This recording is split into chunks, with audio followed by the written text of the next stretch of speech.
ainda no noticiário internacional, a gente fala agora das eleições nos Estados Unidos. O Partido Democrata do presidente Joe Biden está mais próximo agora de manter o controle do Senado após uma nova vitória hoje no estado do Arizona. A gente já conversa ao vivo com a nossa correspondente Mariana Jangiacomo, que está acompanhando essa disputa que segue indefinida, não é isso, Mari? Ótima tarde para você. Oi, Tainá, Isa, boa tarde a todos. Pois é, disputa acirradíssima no Senado, com os dois partidos empatados agora, mas como os democratas têm a vice-presidente Kamala Harris com votos de Minerva no Senado, se conseguirem ganhar só mais um estado, se conseguirem ganhar a Nevada, o estado de Nevada, né, a vaga de senador por Nevada, então os democratas terão sim uma maioria super estreita, mas terão uma maioria no Senado a partir do ano que vem. Agora, por que esse cenário é tão incerto? Porque se não ganharem, se os republicanos ganharem em Nevada, então a gente só vai saber quem vai controlar o Senado em dezembro. Isso porque aí vai ficar nas mãos da Geórgia. Geórgia que vai ter segundo turno para esse cargo de senador. Então, vamos lá, eu explico porque as regras são realmente muito diferentes das regras das nossas eleições do Brasil. Olha, nesse momento o Senado está dividido, né? São 100 vagas, então até agora os democratas têm 49, os republicanos têm 49, isso depois dessa vitória dos democratas no Arizona que você citou, Tainá. Por lá, o senador democrata, o atual senador Mark Kelly, derrotou um candidato republicano apoiado por Trump, que inclusive repetiu várias mentiras sobre as eleições de 2020, mentiras que já foram desmentidas, né, comprovadamente, dizendo que Biden roubou as eleições, enfim, ele falava sobre isso também e foi derrotado agora, então mais um sinal de enfraquecimento do Trump, né? Mais um aliado do Trump que é derrotado nessas eleições de meio de mandato. Então, o candidato democrata ganhou lá no Arizona, o atual senador foi reeleito então, e aí com isso agora a disputa está realmente em Nevada. Em Nevada, os votos ainda estão chegando. É importante lembrar que aqui cada estado tem autonomia para definir as suas leis eleitorais. E é por causa disso que esse processo é tão complexo e tão demorado.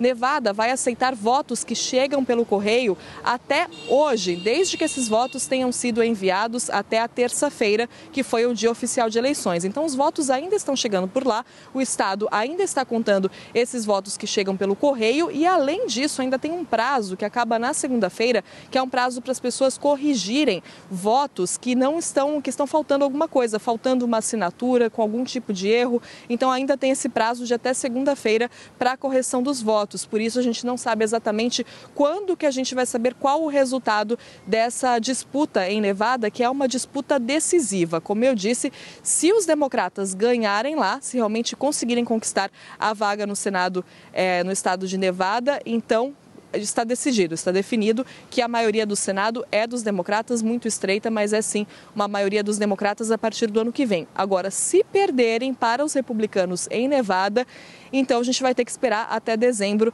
nessa disputa eleitoral na Geórgia, onde o atual senador democrata concorre contra um republicano, e a Geórgia, que é um estado tradicionalmente republicano, né? Foi um dos estados que o Biden virou em 2020, virou muito com a ajuda da Stacey Abrams, que inclusive concorreu, tentou o cargo de governadora nesse ano, não conseguiu. O governador republicano Brian Kemp foi reeleito, mas a Geórgia tem esse histórico de ser um estado republicano, tradicionalmente votava no Partido Republicano.